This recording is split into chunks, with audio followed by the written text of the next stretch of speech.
Welcome to the Video Wine Guide. Tonight, we're going to meet some very special wines, and we're also going to meet a special guest. So I'd like you to give a big welcome now to my special guest.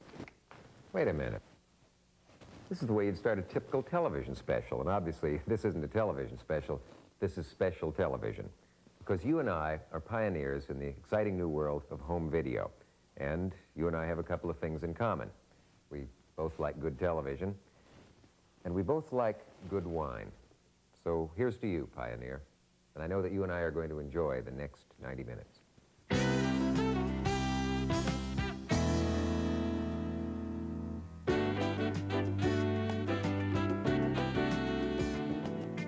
First, we're going to take a look at wine making, the work and worry of growing grapes, and then the art of turning them into wine. Next, we're embarking on a tour of the great wine regions of the world. We'll meet the winemakers, learn some of their secrets, and visit the magical places foreign wines come from. And finally, we'll taste some of the best wines available to all of us in a very special bottle called the Wine of the Century.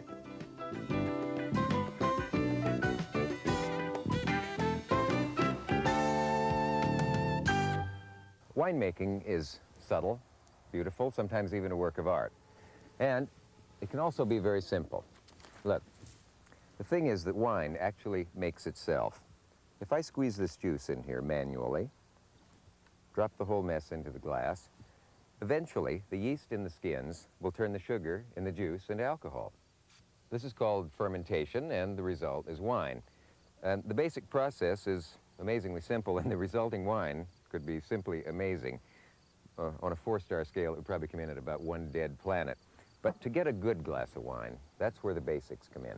And the basics are skill, luck, and centuries of hard work.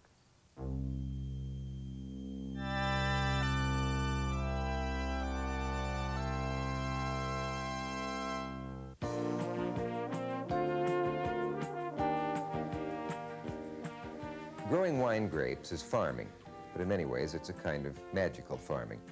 It starts with location. Consider this.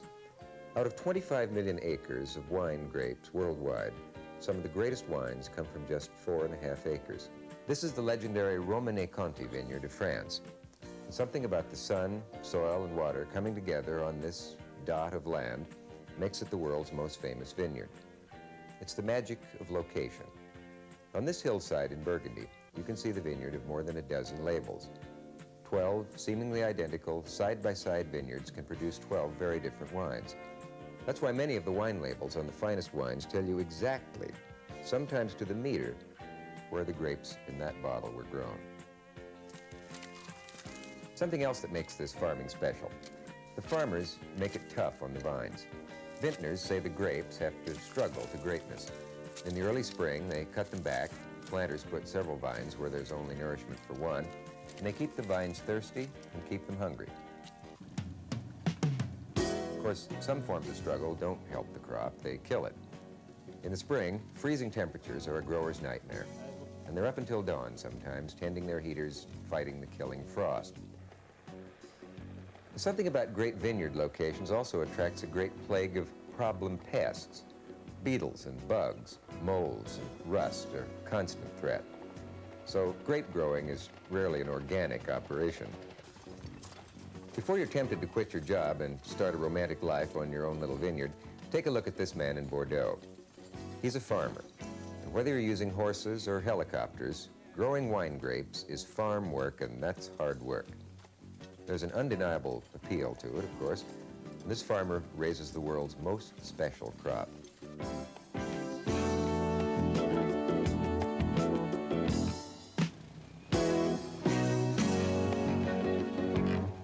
Growers tend to have stiff necks in August.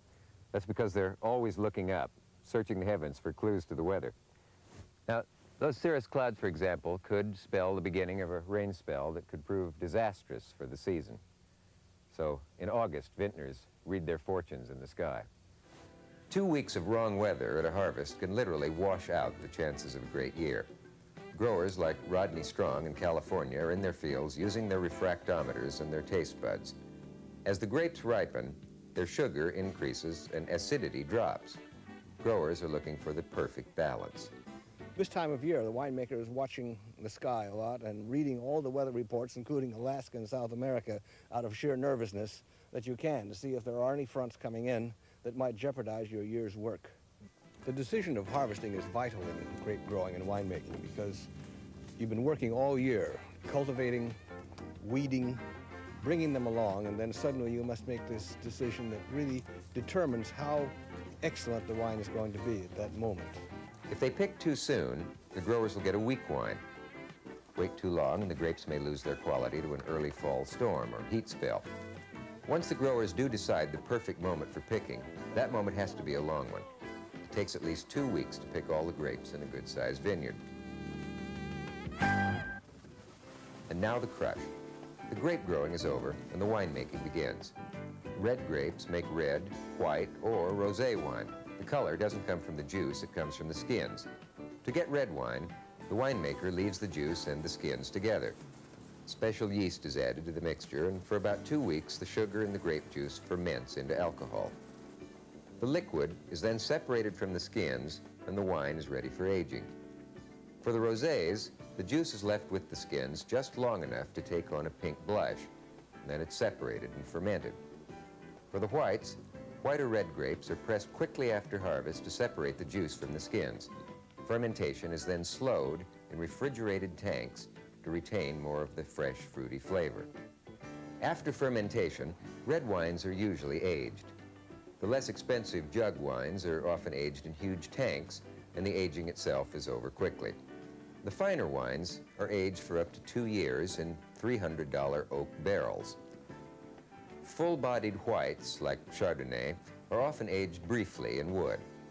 Light white wines are bottled fresh and are immediately ready to drink. Whether the winery is a family operation, like Benmarl in New York, or one of the corporate giants, the basic processes are the same. But winemaking is a fine art, and there are thousands of choices. The winemaker's decisions will determine the quality of his finished wine.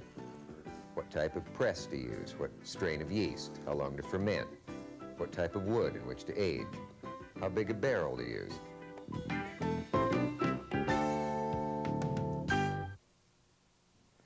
This is called a wine thief. It's all right, I have permission to be here. But with the right vines, the right weather, and the right decisions, you will get not a finished wine, but a wine that, given time and enough aging in the bottle, might be a great wine. And that's the final necessary ingredient, time.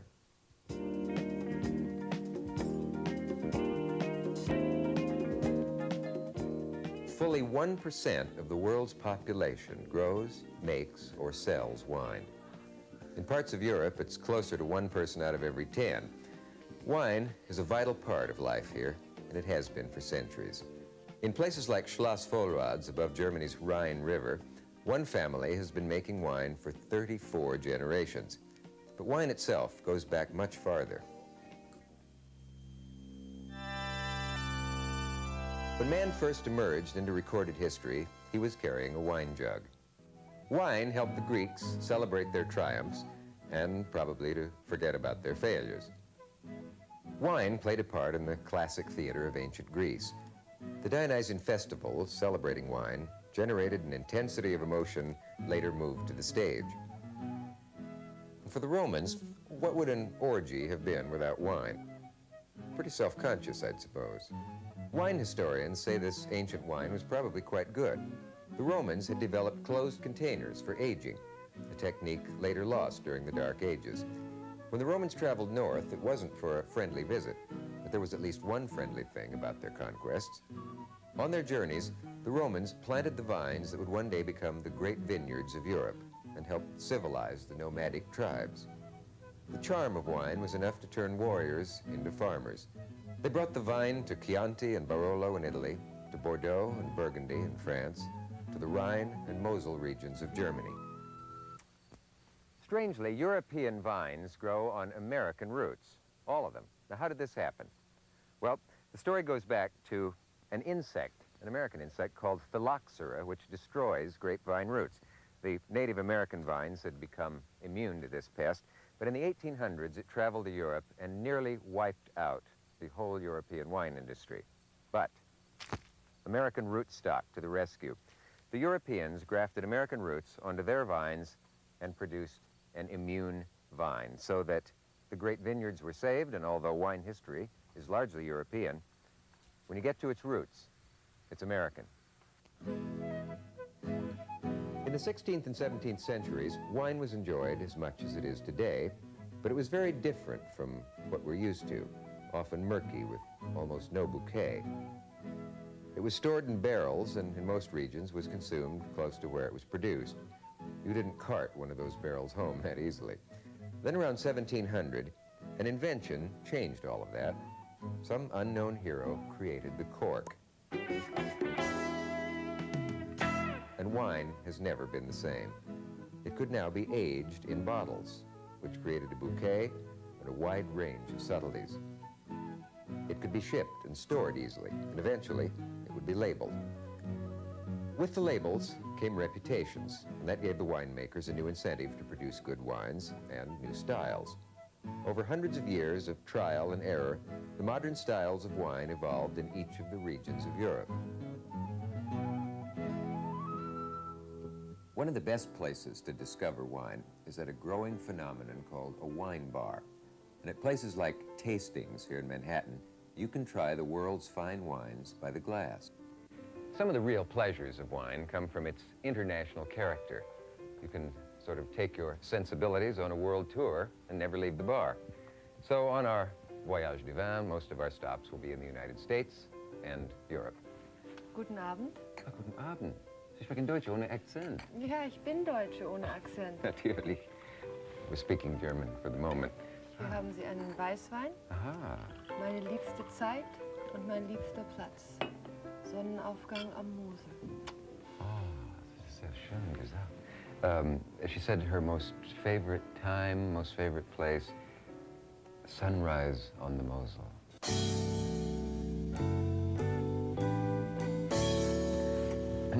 Bonjour, monsieur. Comment allez-vous? Ah, bonsoir. Je vous ai vu, je ne sais pas, au Cairo peut-être, ou Paris, ou Oui, Cannes. je voyage beaucoup. Ah, Vous savez, ce vin me rappelle le printemps à Paris. c'est vrai, que c'est très Une poétique. odeur. As you know, she just said that reminds her of springtime in Paris.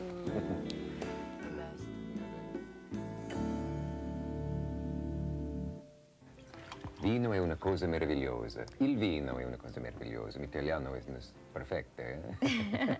Sì, è come una dolce notte a Firenze. She said like a soft evening in Firenze, was it? In Florence. Come me una bella ragazza come me. Così, liebling. By the way, the service at this place is terrific. Have you noticed that? Also, now that we've tasted the wine, I think we should see the countries. And let's begin with Mia Bella Italia.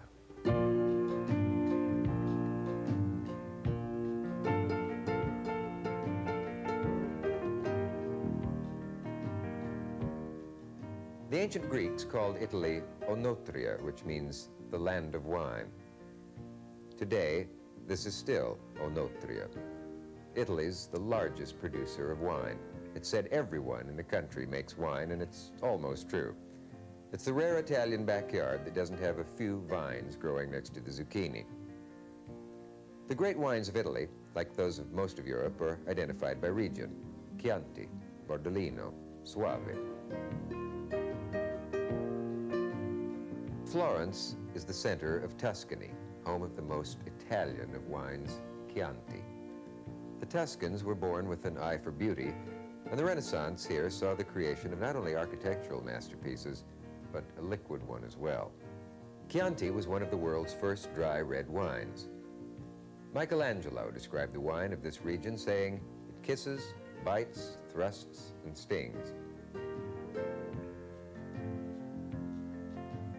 Today, Chianti is made in fortress castle towns, in elegant villas, and in peasant farm homes. It's a wine that varies in style as much as its place of origin, from a young, light, rough wine to a perfumed, satiny classic that grows with age. The family tree of Piero Antinori has a lot of old vines in it. His family has been making Chianti for nearly 600 years. The Antinoris are part of the aristocratic history of Florence, but Piero isn't looking back. He keeps his eye steadily on the future. Just one example. Tradition says Chianti is aged in huge wooden casks. Piero thought there might be a better way. And so we went around, we went to France, to California even. We saw what they did to age their wines, and we gradually moved, after a few years of experiment, to the small barrels of 225 liters. His goal is to smooth out some of the traditional roughness of Chianti and create a more elegant wine. The villa of Vignamaggio sits on a commanding hill outside Florence. It's the home of a fine but not very famous Chianti. It's also the home of a fine and very famous smile. Legend has it that Leonardo painted the famous Mona Lisa del Gioconda at Vignamaggio. Now, is this perhaps a clue to the origin of that mysterious smile? Perhaps the lady was offered a sip from the famous cellars of Vignamaggio. Well, history doesn't tell us, and it's a mystery that we'll have to endure. But I know that we sipped the Chianti at Vignamaggio, and it certainly brought a smile to our lips. Tuscany is also the home of Italy's most fabled wine, the legendary Brunello. Some of the world's best Brunello is produced in this farmhouse vineyard. This is Fattori dei Barbi. Signora Cinelli not only produces the wine, she also makes wonderful fennel sausage and cheeses to go with it. It's a simple country setting, but the resulting Brunello's no bumpkin. It's a powerful red wine that challenges any in the world. A Brunello will last for 50 years in the bottle, and one expert claims it needs to breathe 12 hours before pouring. It's a handmade wine, and the price commands a lot of respect. Brunello goes perfectly with La Dolce Vita. While Italy's most elegant wine is found in a simple setting, two of its most enjoyable everyday wines are produced in the aristocratic vineyards of Contessa Maria Cristini Rizzardi's family near Lake Guarda. This is the home of Bardolino and Valpolicella, two wines from the same grape, but somehow completely different. Hemingway described Valpolicella as being as warm as the house of your favorite brother. Bardolino comes from a different microclimate and has a little more challenging character. In Bardolino, it's softer and perhaps warmer. Valpolicella, it's hard, perhaps colder. It's a stronger wine, richer, more full-bodied, with a garnet color. In Bardolino area, it's a sort of microclimate. A microclimate is the unique weather of a small area. It can be affected by the degree of slope, a ravine, or the large lake. It's Lake Guarda that gives Bardolino its distinctive microclimate and its disarming beauty. The people are more relaxed, more open, and so we could say that perhaps the wine, it's an expression of the people, of the climate, of the soil. To many people, the wines of Soave are inseparably tied to the Bolla family. Pier Luigi Bolla and his family produce and promote one of Italy's most popular white wines. Pier Luigi feels Soave wines are so popular because they reflect precisely the distinctive Italian way of drinking wine. Wines in Italy are really part of our life. And every time we have the possibility to stay with the people and to talk and, to have a nice time, good time, we have a glass of wine. So every occasion is good for wine. And this is very important considering the characteristic of our products, for which Italian wines are very drinkable wines and very easy to drink. We're talking about Soave, for example. You drink Soave and you don't know how many glasses you can drink. People drink so much of this soft, dry white wine because it is relatively low in alcohol. Bolla ships worldwide, 10 million bottles a year to the United States alone. To satisfy the world's increasing thirst for the easy quaffing wines of Soave, he runs one of Italy's most modern wineries. It's high technology.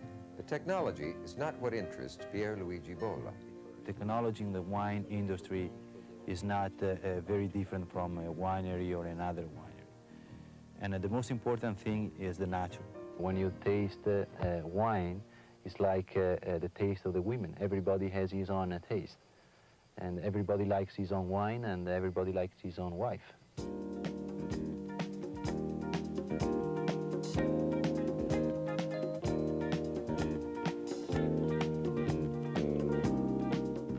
Wine in France is a national treasure and also a source of wealth.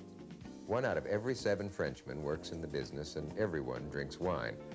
In a year, the average American will drink 11 bottles of wine, the average Frenchman 112. The best place to start in understanding a French wine is Paris.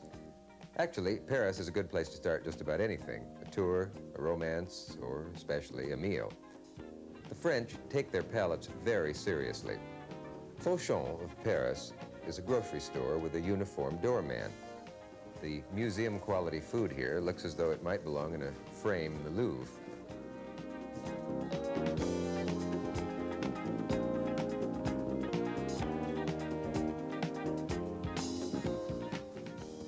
Just down the street from Fauchon is Stephen Spurrier's famous wine school, l'Académie du Vin.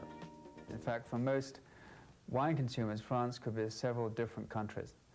Across the Loire Valley, you have many different sorts of wine, of which the most popular is probably Muscadet. This is a light, crisp, dry wine which one should drink cold and in large quantities. Not a very serious wine. But for serious wine drinking, you have Bordeaux, which I think are the finest wines of the world, aristocratic, slightly austere when they're young, but incredibly complex when they age. In the middle of France, Burgundy, the incomparable whites, and the full, elegant, luxurious reds. In the 13th century, monks discovered something special about the wine they were making on this spot in Burgundy. And they began to keep this particular wine separate and established the vineyard of Romanée-Conti. Today, throughout Burgundy, wines from each small vineyard are sold separately. Each one is different and many are great. Romanée-Conti, a vineyard celebrated for hundreds of years, produces a wine described as a mingling of satin and velvet. This legendary red wine was the one given to Louis XIV by Spoon to cure his stomach ailments, and it's probably the most expensive wine produced today. The vineyard's current owners are Madame Bise and Monsieur de Villaine, who feel the presence of the past. Oh, but that makes you feel very humble, extremely humble. You know, the more you are with something like the domain, the more you understand that you are at the service of it, but you are nothing. You are just a chain after a number of people. What is important is the soil, is what God has given to that land. Our job is to try to make the wine as true as to its earth is possible. The elements of Burgundy vineyards are simple but classic. The soil is limestone, and each plot is slightly different from its neighbor in how it holds the rain and catches the sun. Primarily, 2 kinds of grapes are grown here: Chardonnay for white wines, Pinot Noir for the reds. The climate is chilly. Burgundy is about as far north as you can go and still grow fine red wine grapes. The vines here struggle to greatness, and some years they don't make it. 1 year out of 5, a cold summer will produce a poor wine. But when you find a good vintage, perfection. The most important element in Burgundy, though, is not found in the soil, the climate, or even the grapes. But you can sense it here. Louis Latour is one of the great shippers and growers. Latour is the 7th Louis, his son is the 8th. I don't mean that we have not changed anything since, but at least tradition is really the cornerstone of our business and of the wine growing techniques that we use. Since Burgundy is divided into so many vineyards, the names of growers and shippers such as Latour, Jadot, Douin, and Ropiteau are often more important than the names of the vineyards. They make wine here the way they've been making it for centuries. When you drink a wine like the great ones of Burgundy, you know you're in the right neighborhood. The people here have their sensibilities finely tuned, and the same sophistication that demands great wine also produces great food. Paul Bocuse is one of the few 3-star chefs in the world. His restaurant in Lyon is a must-stop on any gourmet's pilgrimage, The man is a fountain of energy, ability, and great recipes. As you know, France is a country rich in cheese and wine. And it's easy to cook here in Lyon, for it's always said that Lyon doesn't have great chefs. Lyon has great produce to work with.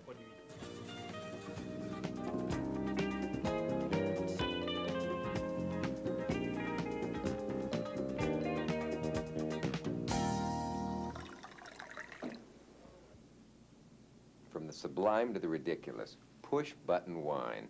I asked the bartender here, does this wine come from France or California? And he said it comes from a mysterious hose that goes into the other room. The button actually says Chablis on it, but somehow I don't get the feeling this hose goes all the way to Chablis. Chablis is a little town at the northern end of the Burgundy region. And if you told a resident of Chablis that his town's name was on wine faucets all over America, he would look at you as if you were mad. In France, the product from these chalky hills is the ultimate in dry white wine.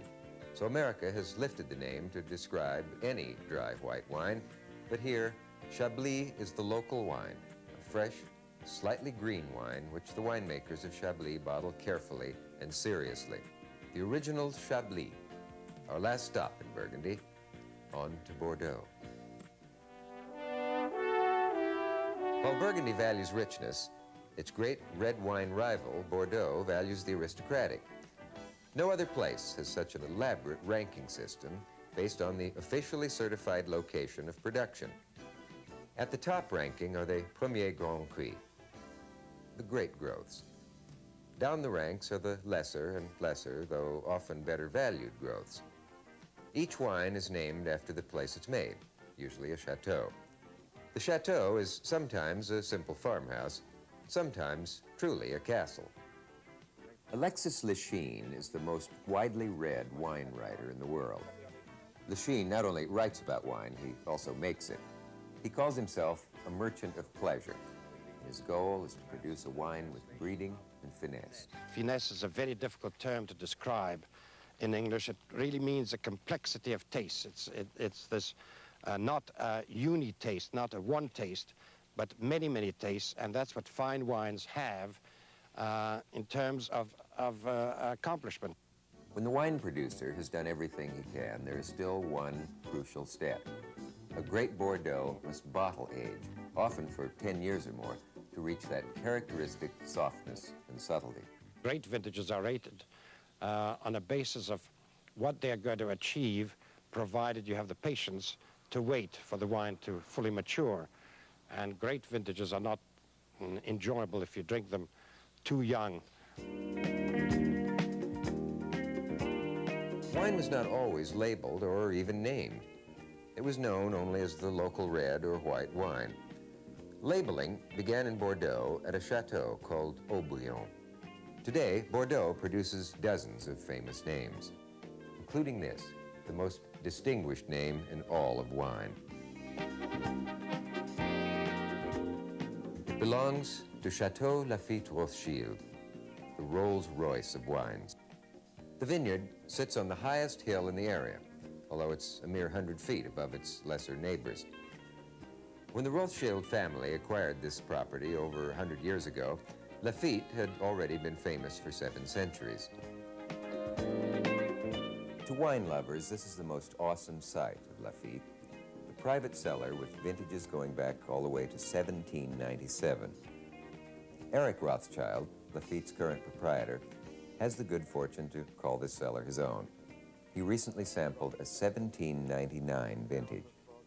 It's very delicate, light pink, in fact, but it's still definitely wine, and actually good wine. It doesn't bowl you over with its strength, in fact, but it's nice to drink, in fact. The man who bought a bottle of 1826 Lafite at an auction recently for $31,000 probably thought it was a little better than nice. But it's very romantic, and it's very moving to drink, in fact, the very old wines. And from time to time, it can be absolutely extraordinary experience. Wine this old must be handled with extreme care. Lafite now provides a chauffeur-driven corker in the United States to recork their old wines. It should be done every 25 years, so You may want to be sure and check your cellar. The great Bordeaux's have become the most sought-after wines throughout the world. They were really the first wines to be aged and shipped, a curious result of the history of the area. I think that probably one of the reasons why they became well-known was that as all that region of Aquitaine wasn't under French rule for years, it was actually under English rule, when they wanted to export their wine, they had to send it, in fact, overseas, and it forced, in fact, it forced the winemakers, in fact, to make wines which could last sufficiently long to be able to be exported, and therefore to not to go sour before they reach their destination.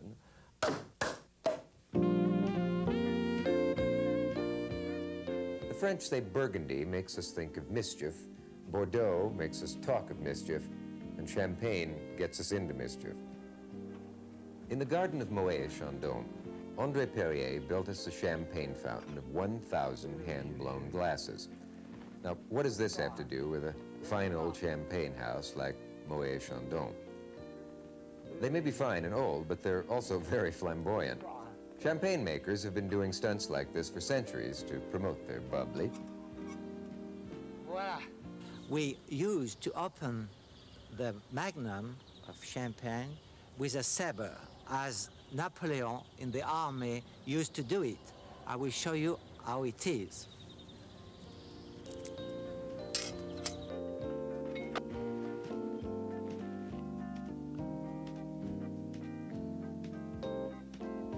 Tradition says this marvelous stuff was developed by a monk, Dom Pérignon. Champagne, or champagne, is basically a dry white wine, mostly from the Chardonnay grape. The bubbles are created by allowing the wine to ferment a second time inside the bottle. The carbon dioxide given off cannot escape, as it usually does, and so it's trapped until the bottle is opened.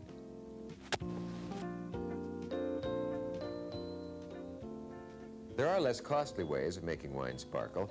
In some places, it's made just like soda pop, but only sparkling wine from the Champagne district of France is truly champagne, and it requires more work than any other wine. During the second fermentation, each bottle is hand-turned each day to make sure that the yeast and sediment all end up in the neck. A good riddler will riddle 50,000 bottles a day, but it takes a large team to work through Moët's 18 miles of cellars. After fermentation, the neck of the bottle is frozen, trapping the sediment in the ice, which is then removed. The bottle is topped up, recorked, and left to age for several years. Rich and Racy describes a good champagne. Good sparkling wine by the champagne method is made in other countries. Don't ever call it champagne around a Frenchman. Et vive la Champagne!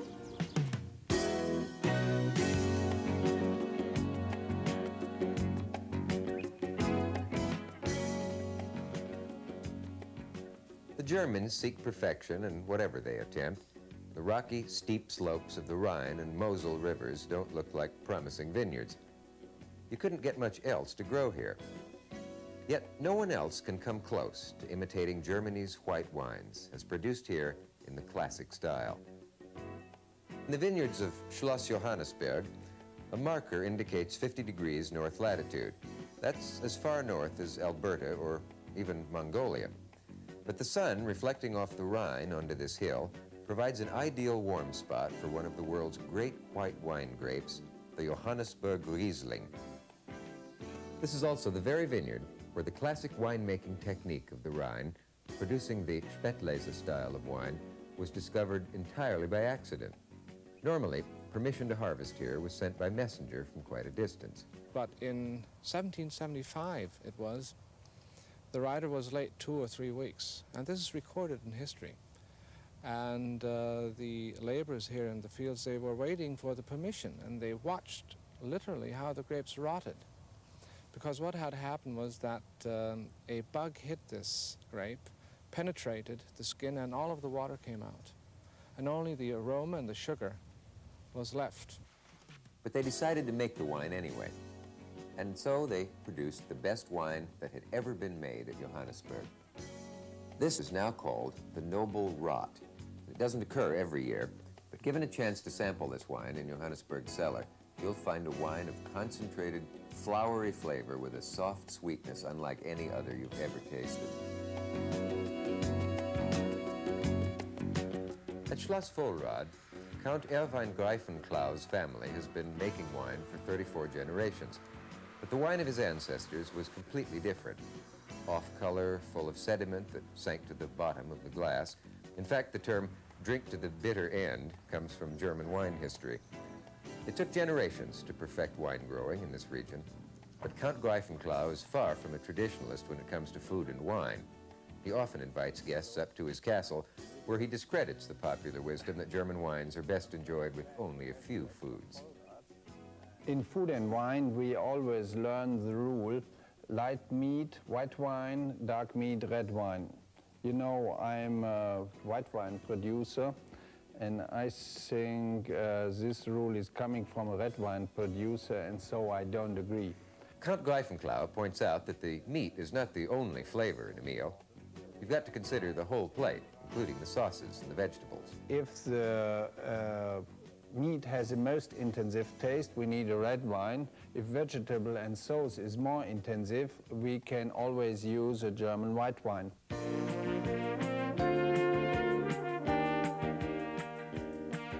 Germany's other great wine region, the Mosel, is home to the most spectacular vineyards in the world. Above the town of Bernkastel, the best of the Mosel's vines grow at a great wall 700 feet high. It's said that vineyard workers here are born with one leg shorter than the other. In tending these vines, each one growing on its own stake, it's all hand labor. The soil is mostly crumbling slate, and it's slate that provides the characteristic nutty and spicy flavor of the Mosel wine. The best wines of the region come from Bernkastel, where it's said the wine has a smoky flavor from the chimneys below. Mosels, like all of Germany's wines, are low in alcohol and relatively light in taste, the result of northern summer sun. But the bouquet of this wine is among the strongest and most beautiful you'll find. Light taste, strong bouquet. It's a fascinating contrast. Beer is thought of as the traditional drink of Germany, but not in the Mosel. Here, when the natives put on a festival, it's a wine festival celebrating the new vintage. And friends drink their way through the tall, green Mosel bottles as if they came in six-packs.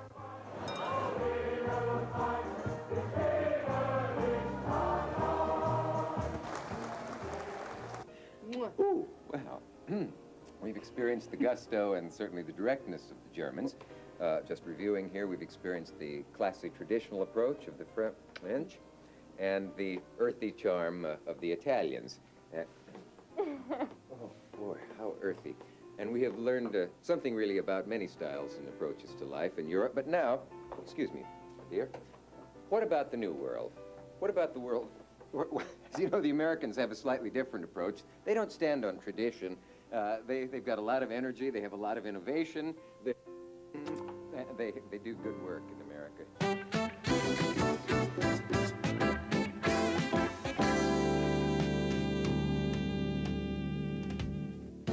It's said that Americans only discovered wine in the last 20 years, but rediscovery is more appropriate.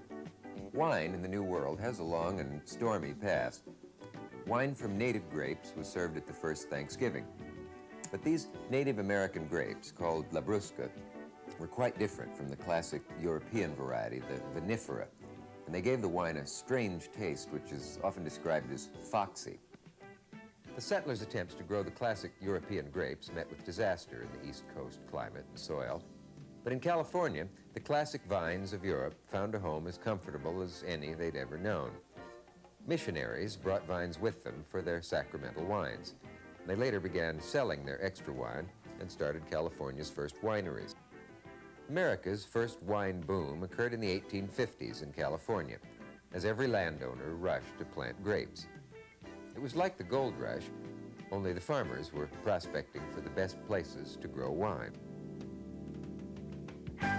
Just as the great wine rush got seriously underway, an interruption. Suddenly, American vintages came to a stop in 1920, and they resumed again in 1933. And this, of course, was Prohibition, which almost totally destroyed the American wine industry. Crafty growers were barely able to survive by selling concentrated grape juice, which they marketed along with a warning that said, "Do not add yeast or fermentation may occur." Well, millions of Americans took the hint, recklessly ignored the warning, and homemade wine became a huge cottage industry. It took winemakers several generations to recover from Prohibition, but the last 20 years have seen a new boom in American winemaking, this time on a quality level. Auctions are one gauge of the interest in wine, and at the recent Hubline Premier National Auction of Rare Wines, the boom seemed to be turning into a mania. 12,000, 12,500, 13,000 on this side, 13,000 on this side. Any advance?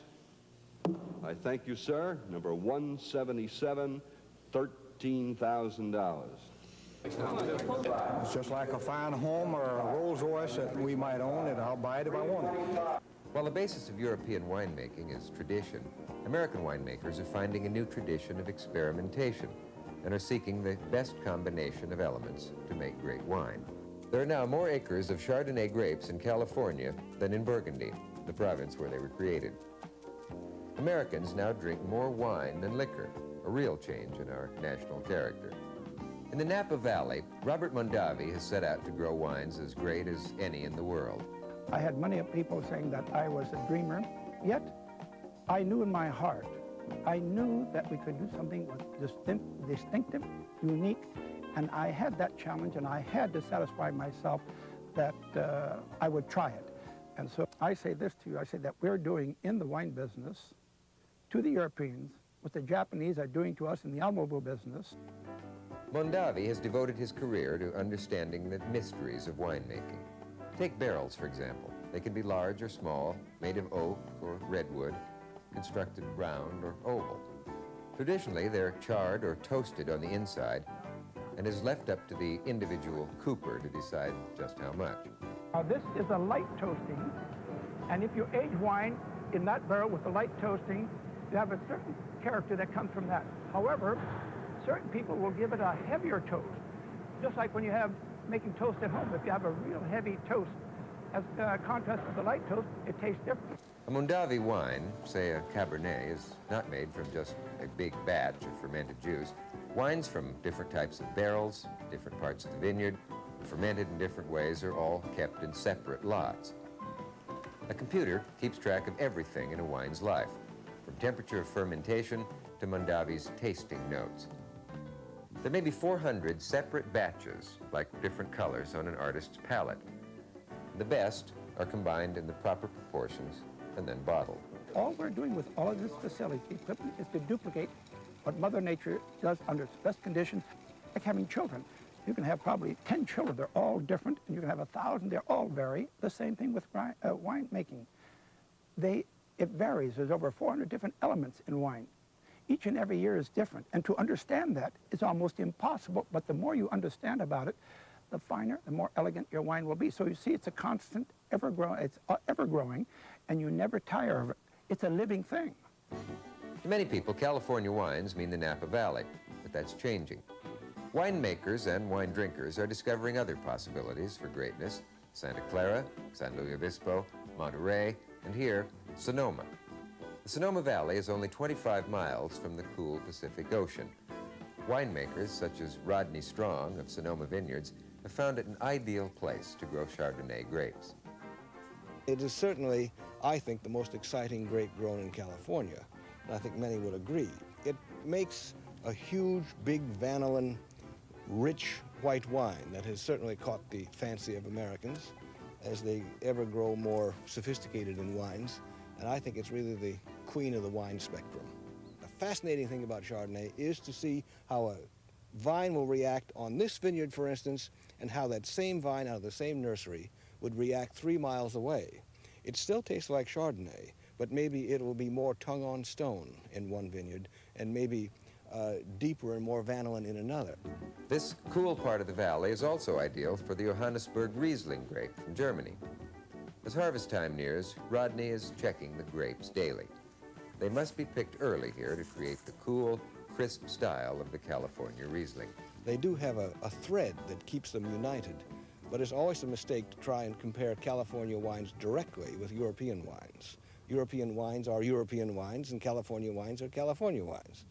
There is certainly a genetic thread that holds them together, but they do taste differently. Sam Sebastiani is a third-generation winemaker.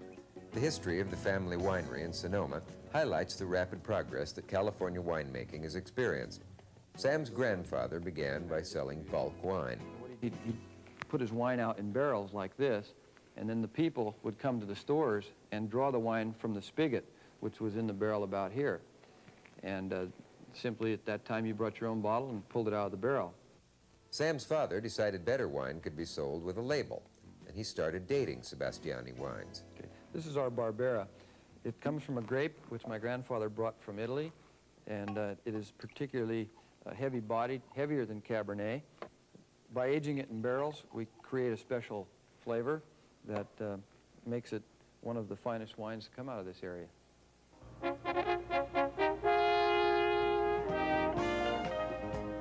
The old pioneers of California winemaking are joined by new pioneers every year.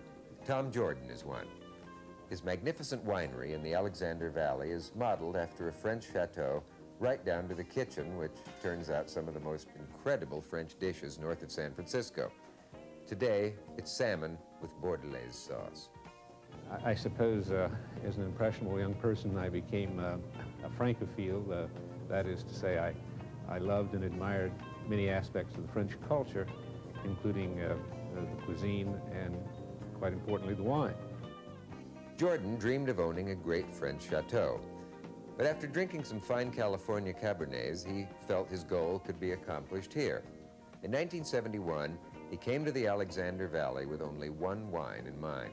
To make a Cabernet Sauvignon that was truly world-class and would be compared favorably with the great wines of the world. That was and still is the goal. Expense was no object, as Jordan came with fortune in hand. But it was not money that enabled Tom Jordan to release one of California's finest Cabernets in 1976 on his very first try. It also took Jordan's commitment and his ability to surround himself with winemakers such as Mike Rowan. It's hard to say it without sounding cordial, but Jordan is really it's a dream. So you make a tremendous commitment, 10 years to be the new kid on the block, to be the overnight sensation. That's the individual part, the ego, or the creativity, if you will, that makes people work for that long, for that goal. It's that specialness that you can bring about, and it's like creating anything else. The goal is not just to put another wine on the market. The goal is to put out a wine that's special, that's recognized as something special. Otherwise, you could grow rutabagas.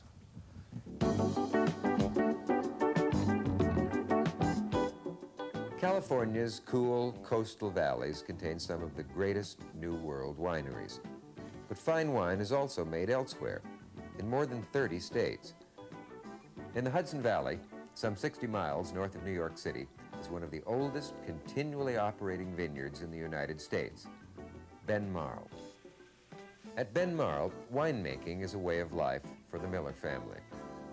This small winery is not really a business, it's not really a hobby. For winemaker Eric Miller, it's a passion. The Hudson Valley is not an easy place for a winemaker to love. The classic European vines do not thrive here because of the cold winters, so the Millers are growing French-American hybrids, crosses between traditional grapes like Cabernet and hardier Native American varieties. In this vineyard, they've already experimented with nearly 50 different types. One of the challenges in growing the right varieties in the East that we simply have to overcome is time. It takes 5 years to bring a vine to full production, and at least another 2 before we have a fully mature vine. And then it takes a couple of years before we can evaluate the quality of the wine and its aging potential. It's easy for us to have 10 years in one grape variety before we can determine whether it succeeds or not. And if it doesn't, we have to pull the whole vineyard out and start from scratch. Dean Miller, Eric's mother, is in charge of blending at Ben Marl, and her eventual goal is clear: a rich Burgundian style of wine with a Hudson Valley distinctiveness. The Miller family has a commitment to its work that is obvious. Their old world sense of time, coupled with aggressive experimentation, typifies the best of New World winemaking. So we will experiment, I guess, until we die, until we hope, till we find, maybe not in our lifetime, but somewhere there is going to be a great red that will come from this valley, great red wine. That would be something to do, accomplish. That's the only reason really for being in the business, is to find the best.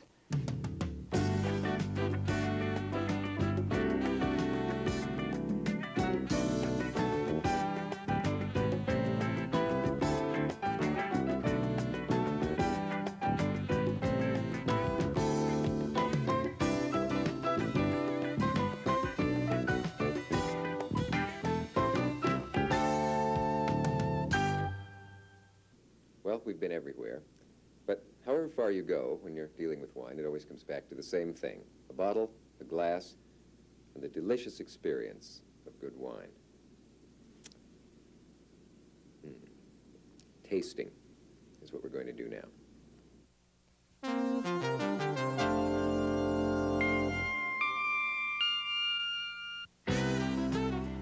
Wine trivia time. Where's the world's highest wine cellar? Well, it's the top of New York's World Trade Center. Most great wine cellars have a view like a coal mine, but this isn't one of them. Hi, we're at Windows on the World. Not just the highest, but probably one of the finest restaurant cellars. This room, separate from the rest of the dining room, is used for spectacular dinners designed around a selection of wines. No spectacular dinner today, but some very good company. We come here to start our wine tasting by asking the question, why does one need to learn to taste something? The man with the answer is a man who introduced wine to millions and vice versa. He's author of the Encyclopedia of Wine, owner of the great Bordeaux vineyard, Chateau Prieuré-Lachine, and he is, of course, the legendary Alexis Lachine. Welcome to our wine tasting in the clouds. Are there do's and don'ts of wine tasting? What's the very first thing you do, and why do you have to learn how to do it? Well, as wine is a matter of enjoyment, all you try to seek is how much more enjoyment you can get out of drinking wines in certain manners rather than in others. For instance, when you pour a wine into a glass, you try to have a large glass so that you can expose it to air and you can get the full bouquet out of the wine by rolling it around anti-clockwise, and you do that so that you can get the full bouquet, and the only reason that you do it in that manner is that that's the only way that I've learned to do it. No other. I see. So I shouldn't be embarrassed that I have swirled my wine clockwise in public in the past? As a matter of fact, I think that the word embarrassment doesn't really belong with wines. There are so many people who think that there are many myths, that it's a breach of etiquette if you don't do things properly.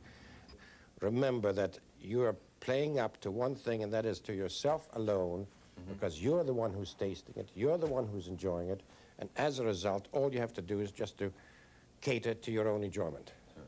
Is there a list of 1, 2, 3 rules on how to taste a wine?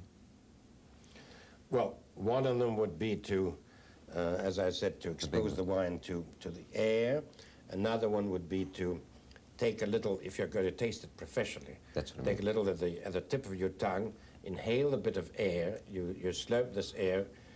If you aren't used to doing it, you might do it for the first time over a sink because you might gag, but you can do that subconsciously, and it's amazing how much more perceptive your taste is going to be if you bring a little air, because if you were to keep your nose tight, you won't taste anything.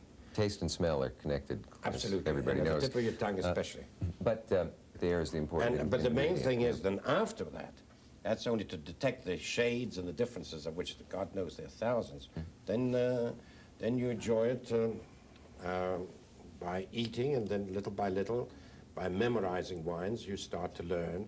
And that is the thing that's so rewarding, is when you start to remember one wine in preference to another or in comparison to another.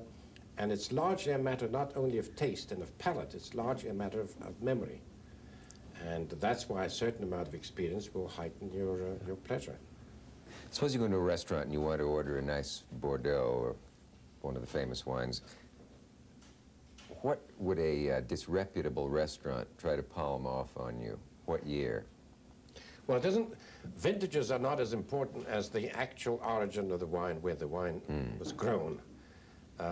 What they might want to palm off on you would be something with the pretentious name of a chateau, Chateau Ippleswich or Chateau whatever it may be, which has absolutely no meaning.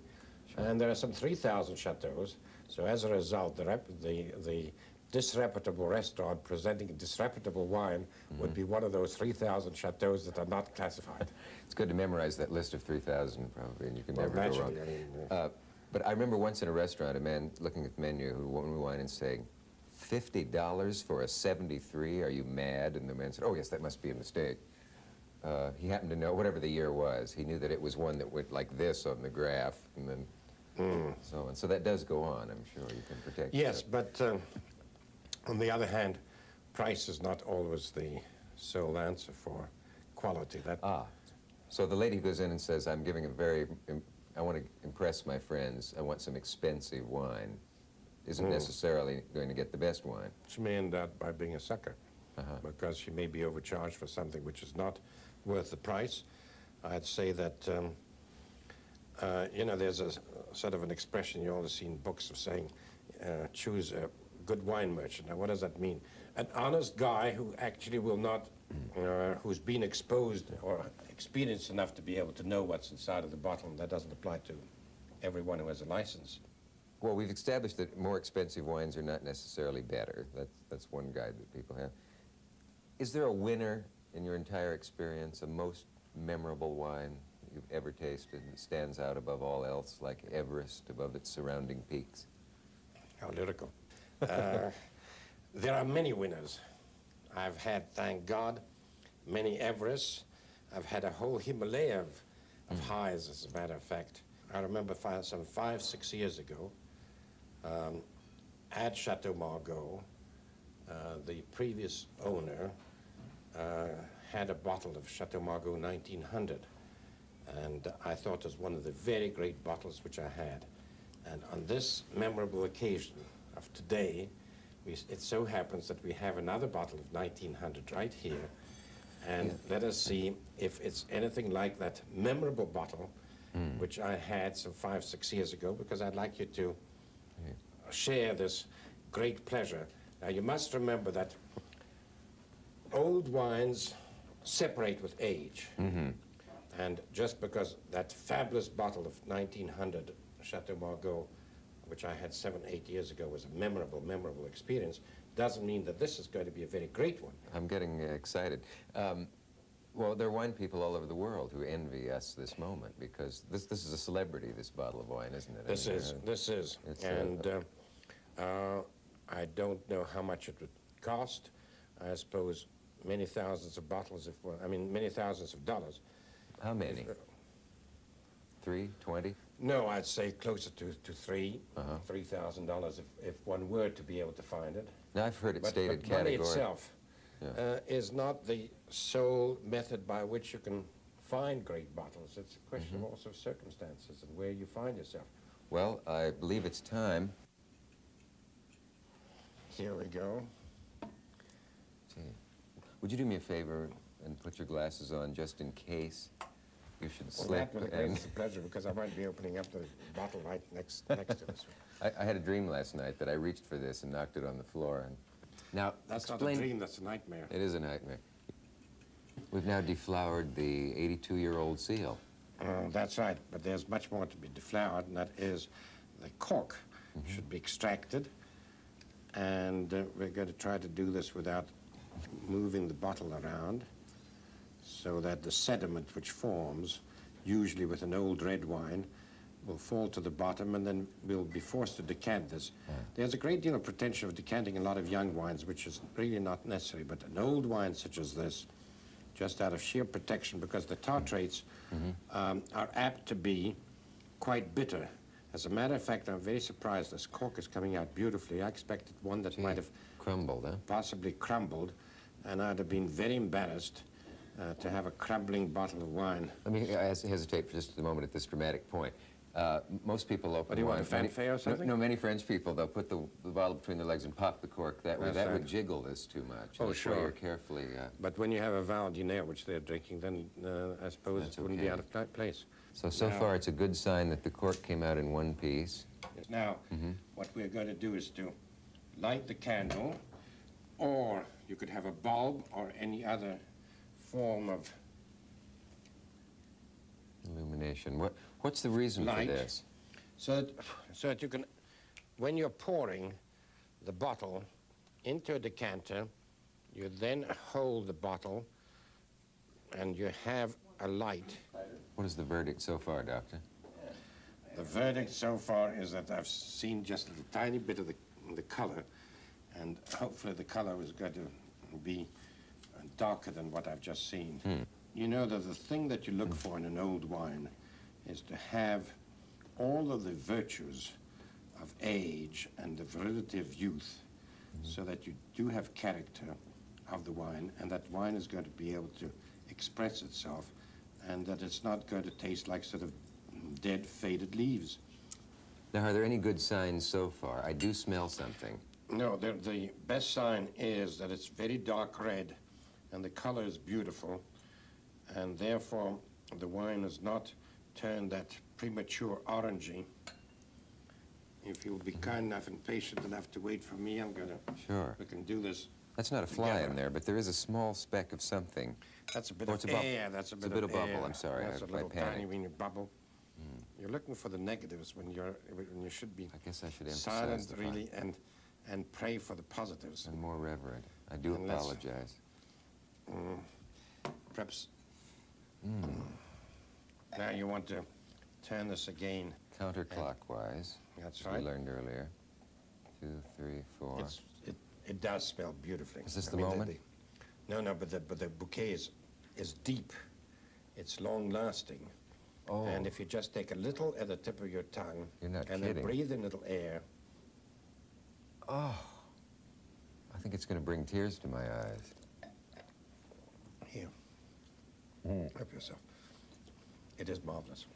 It's marvelous.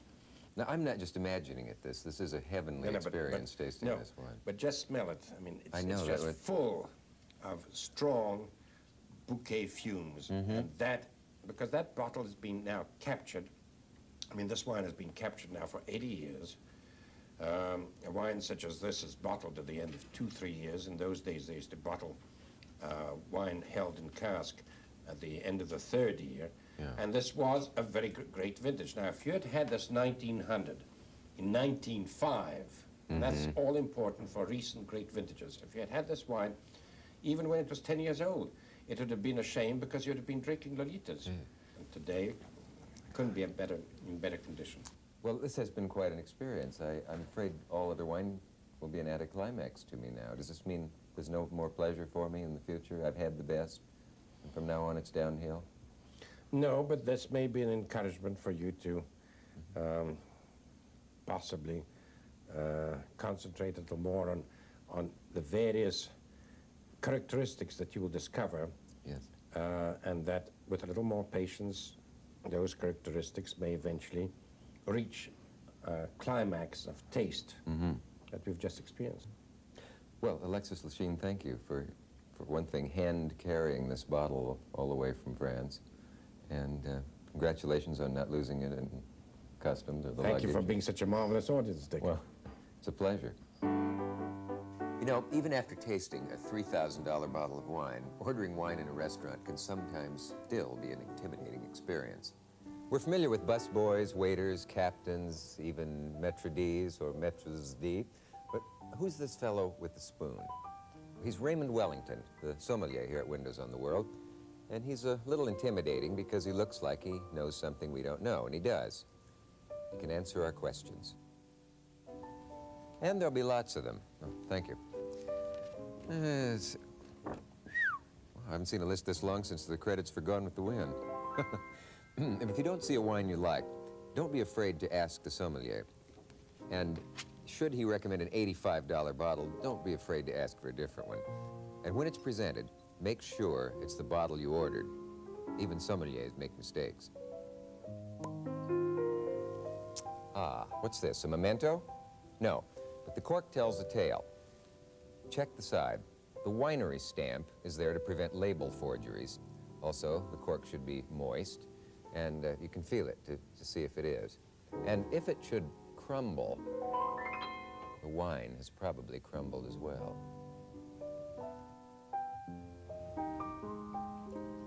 Okay. Don't look for subtleties here. You're only testing to see if you have a good wine or a very expensive bottle of salad dressing. By the way, if it's turned to vinegar, send it back, and if it is wine, glorious wine, say, fine. That only leaves one question. What is that cup hanging around his neck for? Simple. It's so you can tell the difference between the maître d' and the sommelier. By the way, don't ever use the cup as an ashtray, at least not in the finer places. Well, now that you've mastered the ritual, let's taste some wine with a man who can be counted on at almost any time to try wine. He's food and wine critic Harvey Steinman, and Harvey's at the Carnelian Room in San Francisco, which has a fine view and a great selection of wines. Hi, I want to introduce you to 5 of my favorite kinds of wine, and I'd like you to try them along with me. You'll find them listed in the brochure, and you should be able to buy them at most wine shops. Now, when professional wine tasters taste a lot of wine, we don't swallow, but at home, we're not going to tell anybody. In that case, you may want to taste each of these groups on a different occasion, or you may want to try one from each group this time. Either way, enjoy. These are what I call serious white wines. This is a California Chardonnay. It's for drinking with fine food on the sort of occasions when you feel like dressing up. To produce a wine like this, the grower must prune and thin the vines rigorously to intensify the flavor. And the winemaker must ferment the wine carefully to extract that flavor. Then the wine goes into expensive small oak casks where it gets a richness and a roundness and even more flavor. It's a costly process, and that's why these wines are so expensive. They're not for everyday drinking.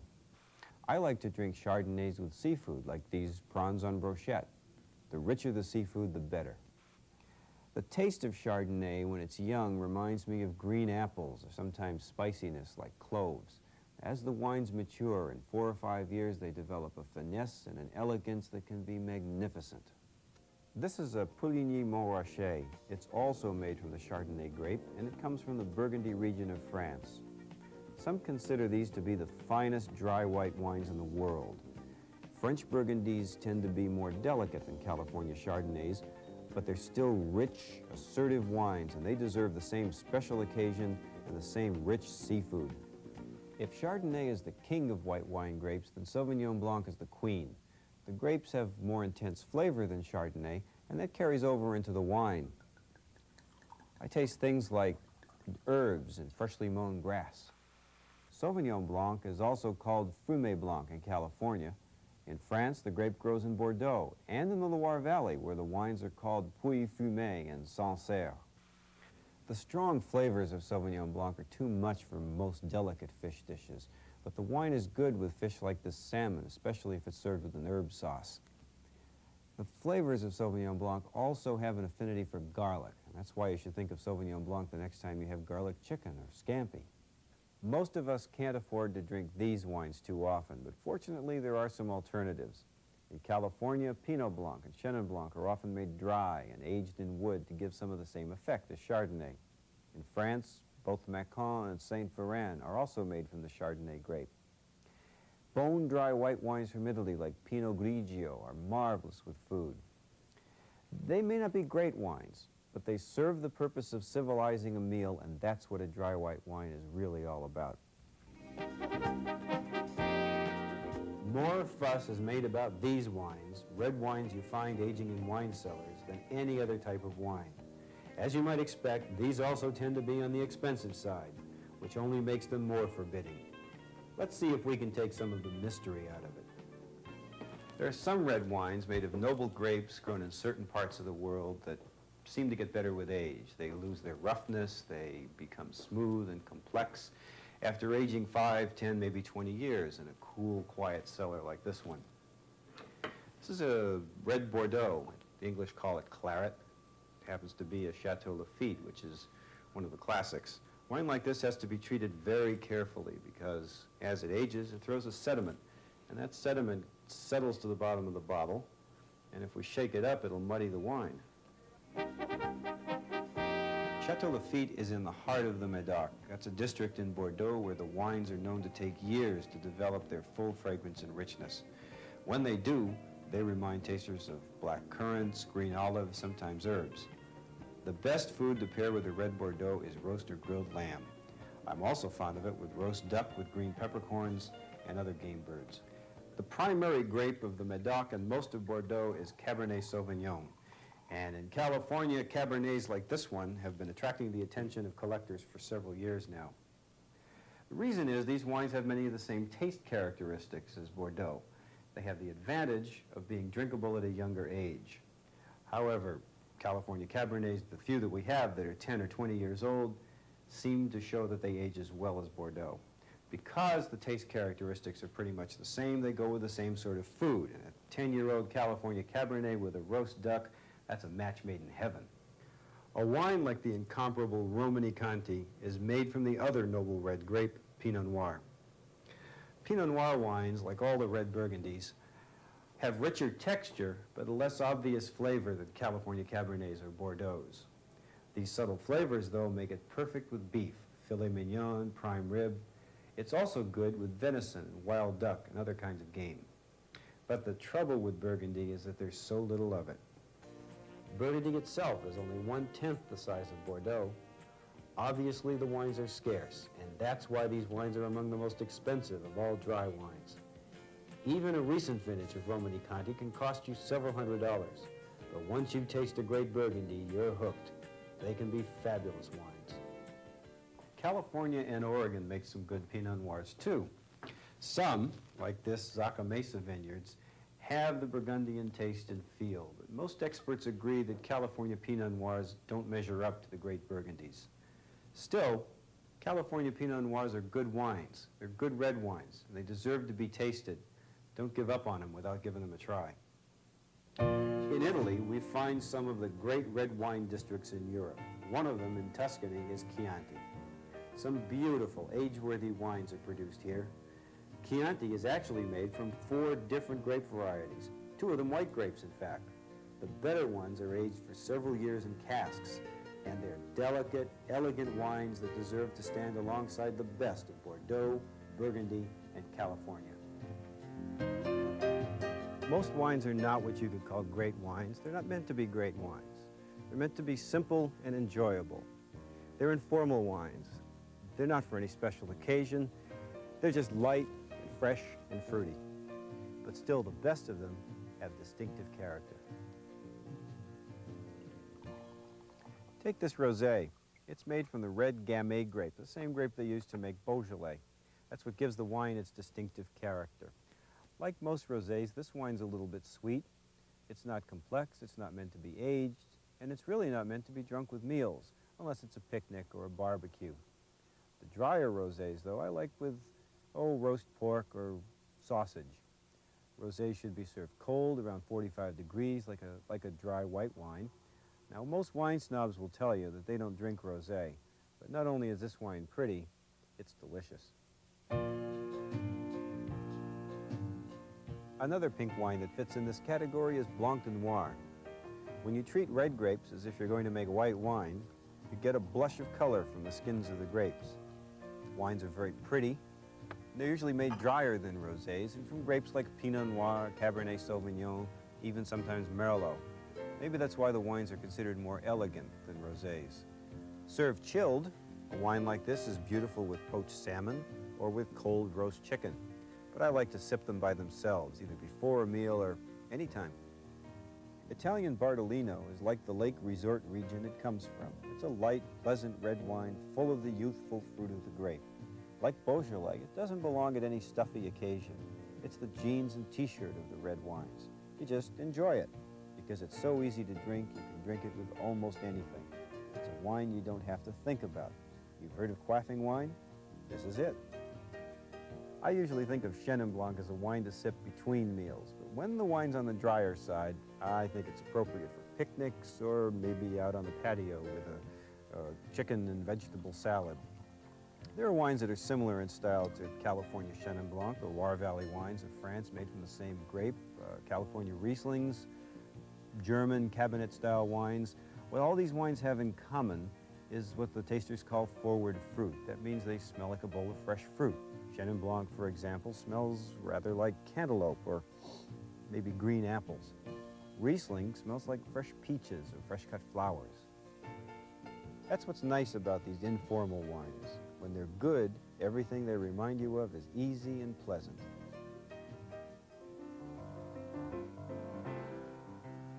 We wine experts like to say that wine is meant to be drunk with food. Well, not all wines. Some wines are meant to be drunk by themselves, or at least not with a meal. I'm talking about wines that are sweet or that have strong flavors. The lightest of these kinds of wines are Rieslings, and the best Rieslings come from Germany. They range in sweetness from light and delicate all the way up to very sweet and luscious. The Germans make it easy for us. They indicate the sweetness level right on the label. They use terms like Spätlese, Auslese, Beerenauslese, and Trockenbeerenauslese. You don't have to remember all that. Just remember, the longer the word, the sweeter the wine. Rieslings to me smell like fresh flowers or even peaches. As they get sweeter, they tend to be more like apricots. The dry ones, they're nice as aperitifs or something to drink between meals, but the sweet ones, the luscious ones, the apricot-y ones, those are the ones to drink after a fine meal as dessert. California makes some nice dry Rieslings, but the best of them are sweet wines, the after-dinner wines. Like this individual dried bunch selected late harvest Riesling. It has 25.2% residual sugar, and that's sweet. It's also amazingly complex, beautiful wine. These wines, both German and Californian, are very expensive because the grapes that are used to make them were allowed to be attacked on the vine by a mold called botrytis. What botrytis does is intensify the sweetness and the flavor of the grapes by shriveling them. The same sort of thing happens in Sauternes. That's a district in Bordeaux famous for its sweet wines. Only in this case, the grapes are Sauvignon Blanc and Semillon. These wines require some age before they're as good as they can be. At least 10 years, sometimes as many as 20, 30, even 50 years. If you're looking for a wine to lay away, I can almost guarantee a Sauternes will repay the investment in time. An aged Sauternes is sublime.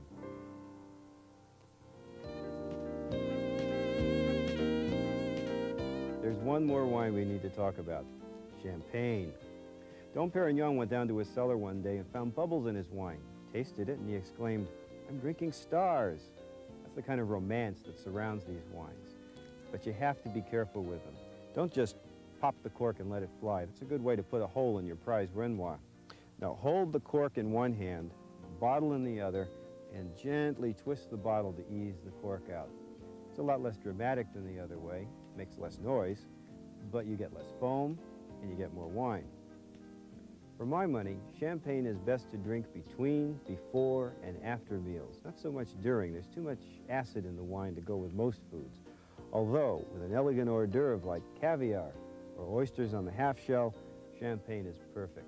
I don't know, there's something about the wine that inspires luxury and celebration.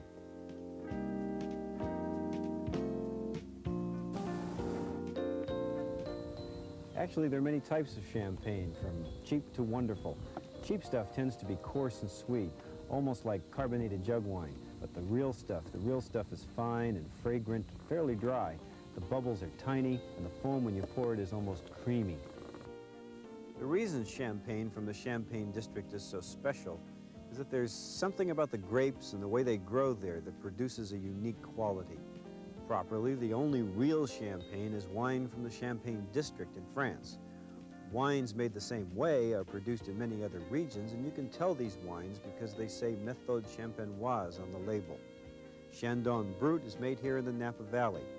Cordonier from Spain is the largest producer of Champagne method wine in the world. Sparkling wines even come from other regions in France, like Vouvray or Burgundy. Here's to celebration. Send a card, Harvey. Well, I've learned a lot about wine today, and I hope you have too. And of course, there's a lot more to learn, a lot more to talk about that we obviously don't have time for. I'll confess that when we first started this project, I wondered what all is there to know and say about wine. What is it about this liquid that inspires people to poetry? Well, after our grand tour of the world of wine, I confess that I'm beginning to understand that wine is perhaps one of man's great works. And it's nice to think that the work of thousands of talented people over the generations, people who've dedicated their lives to producing something memorable for us to experience, pays off as handsomely as it does in a great bottle of wine. And may their work continue.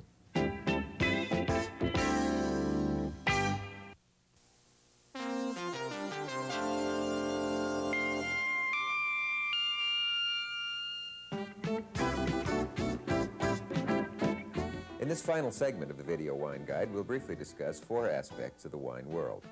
There's a quick look at wine label pronunciation. We'll talk about investing in wine. We'll see how to start a personal wine cellar. And for openers, we'll take a look at 4 common cork pullers. Seeing is believing with these, so we'll let the cork pullers speak for themselves as we demonstrate the proper use of each design. Tony Wood is the wine buyer for Veltramos of Menlo Park, California. This store has a gigantic selection, and that makes it an ideal place to practice wine label pronunciation. So let's go. First, we have the Petite Syrah. Petite Syrah, sometimes Syrah, from the Rhone Valley of France. Here we have the Pinot Noir. Pinot Noir, the grape that makes the great red Burgundies of France. Now we're coming up on one of California's so-called own varietals, the Zinfandel. Zinfandel originally came from Italy, where it's called the Primitivo. Now we have what many consider the best red wine grape in California, the Cabernet Sauvignon. Cabernet Sauvignon, originally from Bordeaux. Now we go into the white wines. Here we have the Johannesburg Riesling. Johannesburg Riesling, sometimes white Riesling. Here we have the Gewürztraminer, Gewürztraminer or spicy Traminer. Here we have the French Colombard, French Colombard. Now we come upon the Sauvignon Blanc, sometimes called Fumé Blanc, same grape variety. And then finally everybody's favorite white wine, the Chardonnay. Chardonnay, sometimes labeled as Pinot Chardonnay. Probably the most often mispronounced names are French wine names. That's probably because there are just more of them. Here we have Puy-Fuissé, Puy-Fuissé. From the same area, we have Macon Village, Macon Village. Another white Burgundy, Pouligny-Montrachet, Pouligny-Montrachet. Montrachet is the most famous white wine vineyard in France. Here's a Sancerre from the Loire Valley, Sancerre. Here we have Beaujolais, Beaujolais. Another red Burgundy, Vosne Romanée, Vosne Romanée. From the south of France in the Rhone Valley, Châteauneuf-du-Pape, Châteauneuf-du-Pape. A red Bordeaux from Pauillac, Château Pichon-Longueville, Château Pichon-Longueville. The best of the Sauternes, Château d'Yquem, Château d'Yquem. The best of the red Grave, Château Aubryon, Château Aubryon, said to have been named after an Irishman, O'Brien. The wines of Italy have fairly straightforward names. Let's look at a few of them, such as Valpolicella, Valpolicella. From Tuscany, Chianti, in this case a Chianti Classico. From the area near Chianti, we have the famous Brunello di Montalcino, Brunello di Montalcino.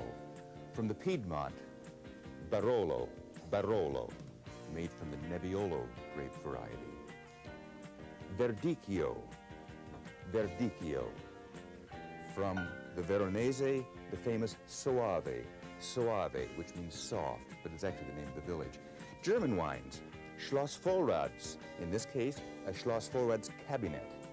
The best known of the Moselles, Bernkastler Dr. Spätlese. Also from the Moselle, Peace Porter Goldtropfen Cabinet.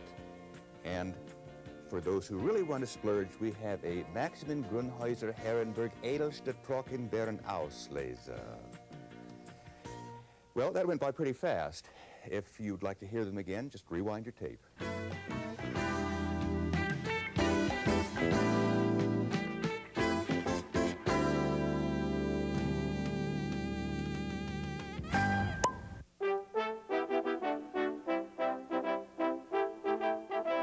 Like buying most collectibles, investing in wine can be tricky. I'm Narcy David. In the last 10 years, I've purchased over 260,000 bottles of wine. That sounds like a lot of wine, but we're buying for a restaurant and a market. But as for an investment for a private individual, you know, you can't legally sell wine without being properly licensed. So don't think of it as something that you can buy and put away and then come back and sell. Wine is a great value if you can buy it, age it properly, let it develop to its full potential, and then be able to drink it yourself. I think the most important single thing to do is to develop a good relationship with a respected wine merchant. They can really lead you into the best values at a good wine shop more easily than any other way. Now remember, the most important thing about a wine investment is to pick wines that you know you're going to enjoy when they're finally ready to drink. Hold it. This is Harvey Steinman again. We've tasted a lot of wine during this tape, but we haven't really talked about how to taste it, how to experience each wine so you can really appreciate and remember the differences. Let's do that now. First, look at the wine. Look for clarity and color. Most modern wineries try for clear wine, and all of them hope for a pleasing color. How the wine looks is the first factor in your enjoyment of it. Next, swirl the wine. The swirling makes the wine evaporate from the sides of the glass and releases the bouquet. Professional wine tasters often look more like professional wine smellers, and there's a good reason for this. We can detect only 4 different tastes, but thousands of different smells. Much of the appreciation of wine takes place in the nose. Wine is organic, a product of nature, and nature creates thousands of different aromatic compounds.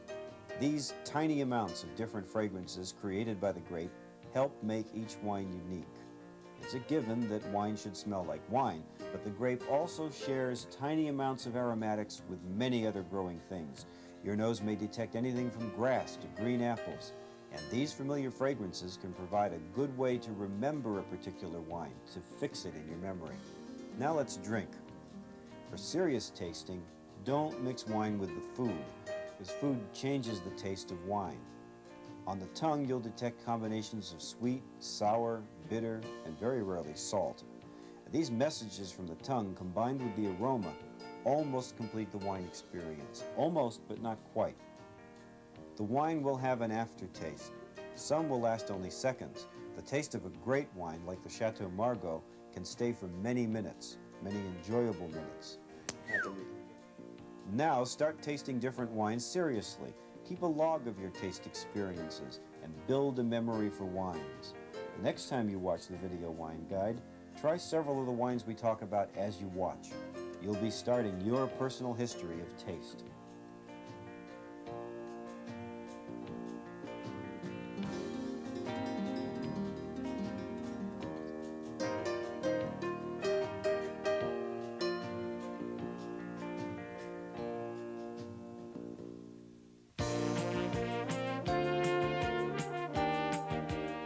As soon as I had the money and the space, I decided that the basement room was probably the best place to store it. And it has worked out that way. It keeps a constant temperature of about 60 degrees. There are as many approaches to building a personal wine cellar as there are people who build them. Dan Barry of Burlingame, California, has had his cellar for more than 15 years. I store it in the cases in which I buy it, on the side. And they're in an order so that I can get to them rather quickly if I want a certain vintage. I know exactly where they are, and I know exactly how to get to them. There really isn't any outlay for building or for insulation or for shelving. It's very easy to stock it. All you have to do is bring the cases in and put them in the proper order. It's very accessible to me, and the wine so far, for the number of years, has proven to be well preserved and incidentally ages quite well. course, if you could do a little bit of construction, be sure to put in some insulation like this. And the rest of it doesn't have to be fancy. We just use a simple cardboard tube. As a matter of fact, that's all these are, is cardboard mailing tubes that were made for us to be a specific size, a particular diameter and a particular length, so they would support a bottle of wine. That enables me to pull out a single bottle anywhere from this cellar. It's really an easy solution to our problem. Of course, if you can build it underground to maintain the temperature, that's ideal. In the absence of that, you'd better put in air conditioning because you do have to keep the temperature down, below 60 degrees, I'd say. We have over 60,000 bottles of wine in our storage, and we've never yet lost one to spoilage.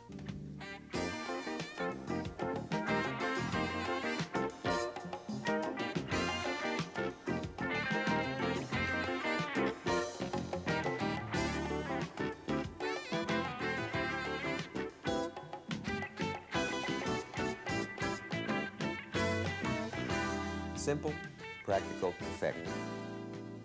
Not flamboyant enough for you? Well, you can always use an opener perfected by Napoleon.